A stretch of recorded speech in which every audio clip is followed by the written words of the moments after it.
नमस्कार साथियों, मैं मोहम्मद अमीरुल्लाह अंसारी, राष्ट्रीय अध्यक्ष ऑल इंडिया अंसारी अधिकार मंच।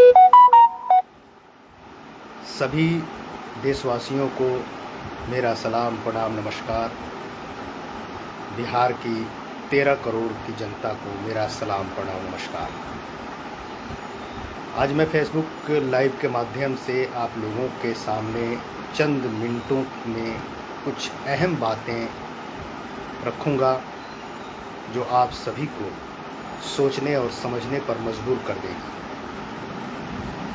देश में जिस तरह से माहौल चल रहा है, जिस तरह से देश में राजनीतिक उथल पुथल, राजनीतिक सरगर्मी चढ़ी हुई है, सामाजिक सरगर्मी चढ़ी हुई है, उसके ऊपर मैं ख़ास बातें चंद मिनटों में रखकर मैं आप लोगों के नज़रिए को उस तरफ मोड़ने का एक छोटा सा प्रयास कर रहा हूँ। मैं आपको बताना चाहता हूँ कि बिहार प्रदेश में अभी पिछले ही दिनों जातिगत जनगणना का जो रिपोर्ट आया उसको बिहार सरकार ने सार्वजनिक किया। उस रिपोर्ट के मुताबिक जो आंकड़े जातियों के दिए गए हैं उसमें असंतोष है, वो सम्मानजनक नहीं है, निराशाजनक जो गणना हुई है वो निराशाजनक है। मैं उस गणना को, मैं उस संख्या को खारिज करता हूँ। मैं व्यक्तिगत जो है उस चीज़ का विरोध करता हूँ कि वो सही गणना नहीं है, सत्यता से बिल्कुल परे है। बावजूद इसके मैं उस आंकड़े को सही मानकर भी मैं आप लोगों को चंद बातें बताने का प्रयास कर रहा हूँ। कल मैं फेसबुक पर ही एक इंटरव्यू देख रहा था और इंटरव्यू में एक राजद के नेता जो यादव समाज से आते हैं उनका एक इंटरव्यू था। एक पत्रकार बंधु बड़े हौसले के साथ उनका इंटरव्यू ले रहे थे। मैं नाम किसी का नहीं लेना चाहता, लेकिन आप सभी ने उसको देखा भी होगा और शायद आपके सामने वो वीडियो आई भी होगी। मैं बताने का प्रयास इसलिए कर रहा हूँ कि आप उस वीडियो को गौर से सुने होंगे कि वो जो राजद नेता हैं उनसे मीडिया का जो सवाल आया कि बिहार में MY का समीकरण जिस तरह से माननीय श्री लालू प्रसाद जी ने बनाकर बिहार की सत्ता में 15 साल तक हुकूमत किया, उस MY समीकरण का मतलब क्या है। आज जनगणना के बाद उस मतलब का महत्व बहुत ही बखूबी समझ में आने लगा है।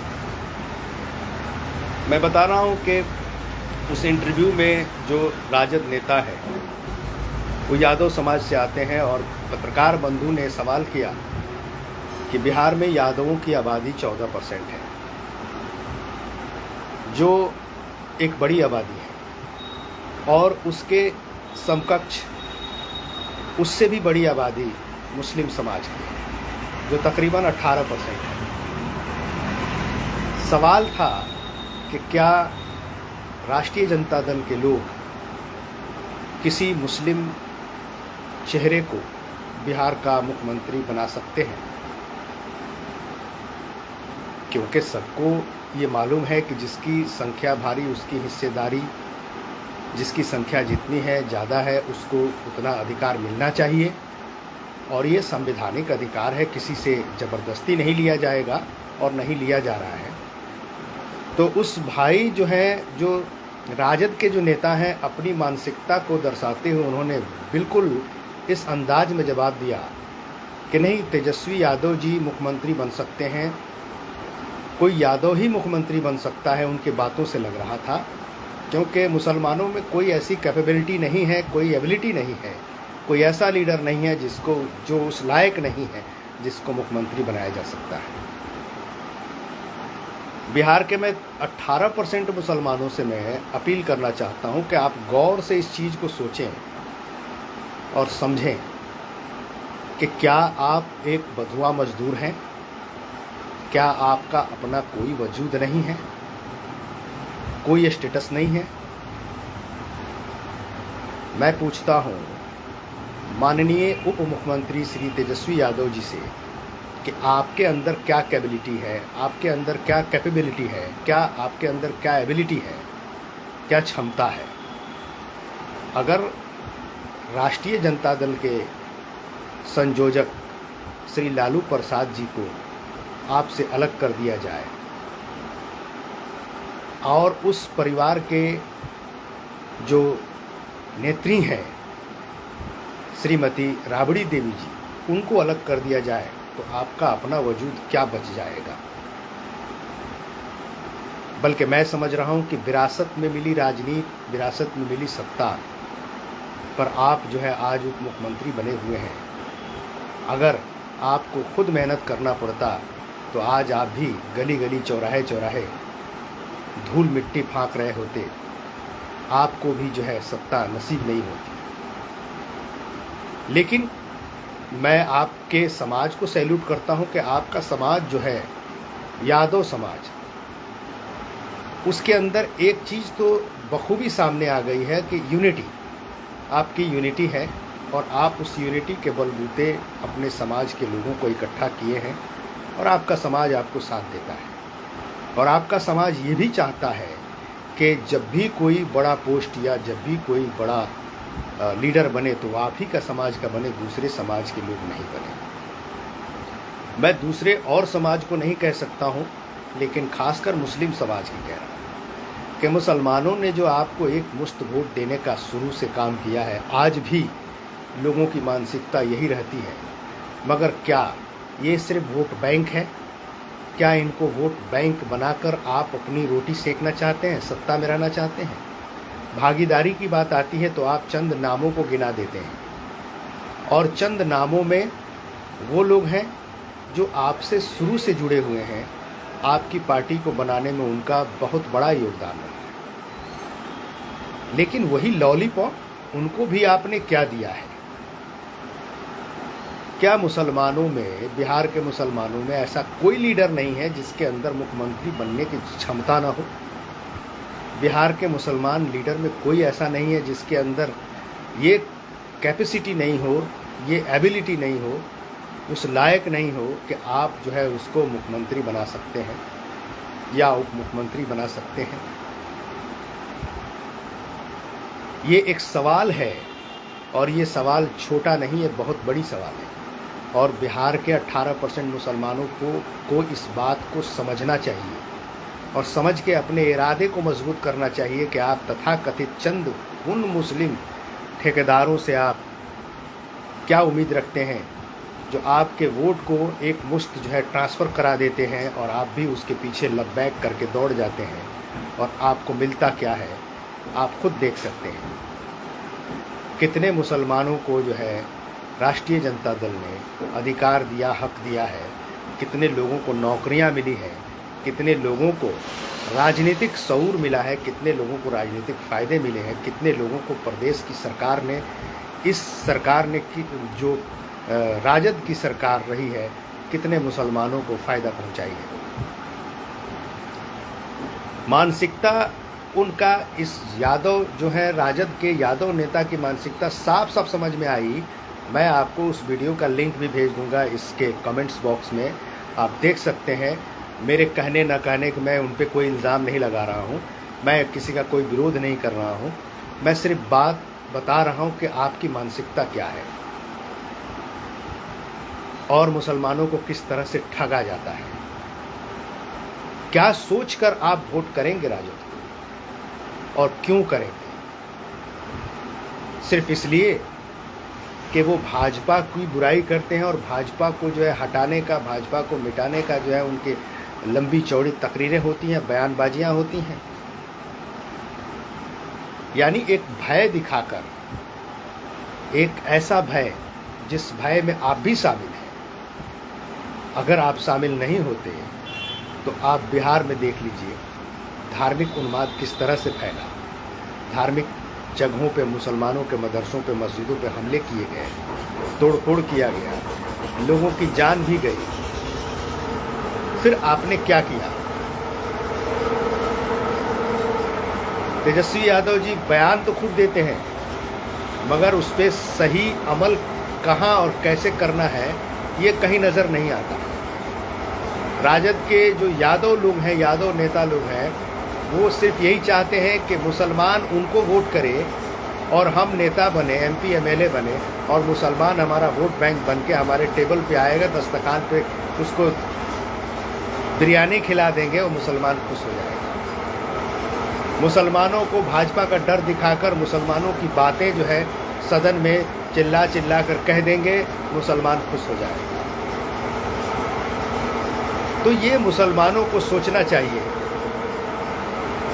ये बिहार के 18% मुसलमानों को, हालांकि ये मुसलमानों की आंकड़ा जो है 24 से 25% से कम नहीं है, लेकिन उसमें इन लोगों को जो है जिस तरह से दिखाया गया है, मैं उसी की बात मान लूँ, मैं उसी आंकड़े को मानकर चल रहा हूँ, तब भी तो जो है 14% से 18% ज़्यादा होता है। तो लोग ये कहेंगे कि मुसलमानों को भाई टिकट हम देते हैं। कहाँ देते हैं भाई टिकट? 17% के हिसाब से ही अगर आप दीजिए तब भी जो है टिकट जो है आपको आपसे ज़्यादा होना चाहिए। 243 सीटों में 50, 55, 60 के तकरीबन जो है सिर्फ यादव समाज के ही लोगों को टिकट दिया जाता है। मुसलमानों को कितना दिया जाता है? 6, 7, 8 बमुश्किलन, इससे ज़्यादा नहीं। और ये भी देखा गया कि मुसलमान जिस क्षेत्र में खड़े होते हैं उस क्षेत्र में वो लीड नहीं करते हैं राजद के ही टिकट से। तो इसका क्या मतलब होता है? और ये भी सवाल उठता है कि भाई वोट जो मिलता है, लोग कहते हैं कि इतना वोट मिला कैसे, सिर्फ हमने भी तो दिया है। लेकिन ये इसका कोई लॉजिक नहीं बनता है। जब तक वो आदमी जीत न जाए तब तक जो है उसका कोई आधार नहीं बनता कि आपने उसको वोट दिया या नहीं दिया। मैं फिर एक बार अपील करना चाहता हूँ बिहार के मुसलमानों से, खासकर बड़ी आबादी पसमानदा मुसलमानों से, कि आप जो है भावनाओं में बहकर, लोगों के बहकावे में आकर अपने वोट को बर्बाद न करें। आपको ज़रूरत है इस समय के मुताबिक, इस वक्त के हिसाब से आपको ज़रूरत है अपने मुस्तकबिल को बनाने की, और आप अपने मुस्तकबिल अपने समाज से बनाएं। जिस तरह से दिगर तमाम बिरादरियां अपने समाज के लोगों को सपोर्ट करती हैं, जैसे यादव भाई ने, जो राजद के यादव नेता हैं, जिन्होंने अपने समाज के बारे में सारी बातें कह दी, लेकिन मुसलमान के बारे में उनकी जो बातें जो हैं वो कम तरीन देखा गया। उन्होंने साफ तरीके से बता दिया, साबित कर दिया कि मुसलमानों में इस तरह का कोई आदमी है ही नहीं। तो आप सोचो, अपने आदमी को आप बनाओ।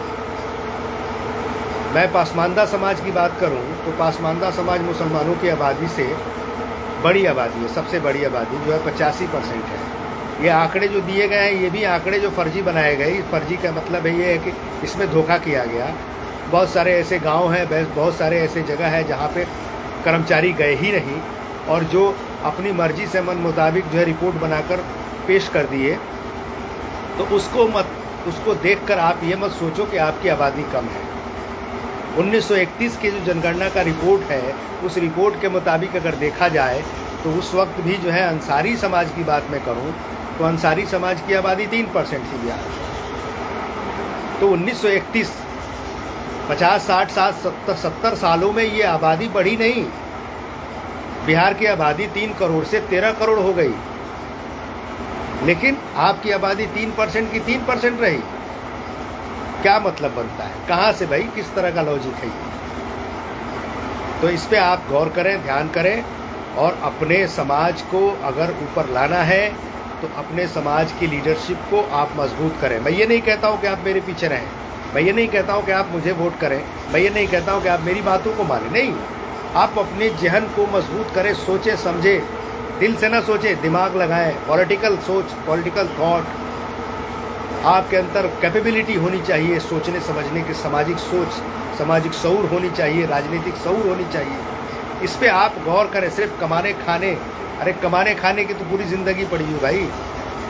आप थोड़ा सा वक्त निकालकर समाज के बारे में सोचें, अपने समाज के बारे में सोचें, अपनी बिरादरी के बारे में सोचें, अपने लोगों के बारे में सोचें, अपने देश के बारे में सोचें, अपने भविष्य के बारे में सोचें, अपने बच्चों के भविष्य के बारे में सोचें कि हम कहाँ जा रहे हैं।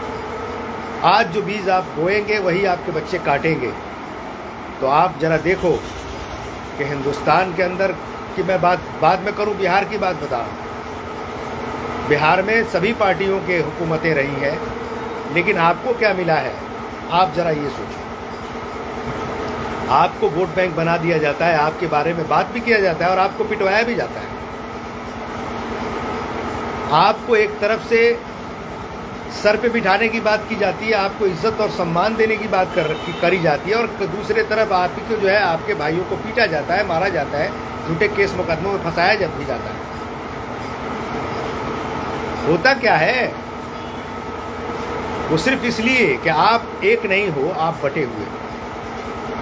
आप कुछ चंद ठेकेदारों के चुंगल में इस तरह से फंसे हुए हो कि वो मजहब के नाम पर, मुसलमान के नाम पर, या फिर भाजपा और आरएसएस वगैरह दूसरे लोगों के पार्टियों के जो है डर दिखाकर, भय दिखाकर आपको गुमराह करके आपके वोट को ट्रांसफ़र कर देते हैं। फिर आप देख सकते हैं कि आपके लिए होता क्या है। आप किसी मुस्लिम बस्ती में जाकर देखिए, विकास वहाँ किस तरह से हुआ है उसको आप देख लीजिए, और दूसरे बस्तियों में देख लीजिए। मैं घूम रहा हूँ, मैं देख रहा हूँ, आपको सिर्फ आश्वासनें दी जाती हैं, आपको सिर्फ गुमराह किया जाता है कि भाई आपका भी काम होगा। होता कहाँ है? आपके काम, आपके गांव के विकास होते होते चुनाव आ जाता है, और फिर आपको एक मीटिंग की जाती है, एक जुमलेबाजी, एक दलील देकर आपको फिर अगले साल तक के लिए आपका वोट बैंक को अपने बिटोर दिया जाता है। तो एक बार फिर आप ख्याल रखिए, अपने वोट का महत्व को समझिए। पैसा सब कुछ नहीं होता। पैसे से आप अपने वोट को अगर बेचते हो तो अपने ईमान को आप बेच रहे हो, अपने मुस्तकबिल नहीं बना रहे तो अपने बच्चों के भविष्य को बिगाड़ रहे हो, अपने समाज के लीडरशिप को बहाल नहीं कर रहे हो तो आने वाली तारीख में अपने समाज की तारीख को मिटा रहे हो। मैं ज़्यादा कुछ नहीं कहूँगा, चंद बातों के साथ मैं एक बार फिर अपील करूँगा कि अगर जाने अनजाने में मुझसे कोई गलत बात निकल गया हो तो आप मुझे माफ़ करेंगे। मुझे किसी के भावनाओं को ठेस पहुंचाने का कोई मकसद नहीं, किसी राजनीतिक पार्टी का साथ की मेरा कोई द्वेष नहीं, किसी राजनीतिक पार्टी को मैं ब्लेम नहीं करता। हाँ, हक की बात करता हूँ, सच बोलता हूँ, संविधान के दायरे में रह के बोलता हूँ। अगर किसी को बुरा लगता है तो वो अपने गिरेबान में झांके कि मैंने क्या कहा और आपने क्या समझा। जय हिंद, जय भारत।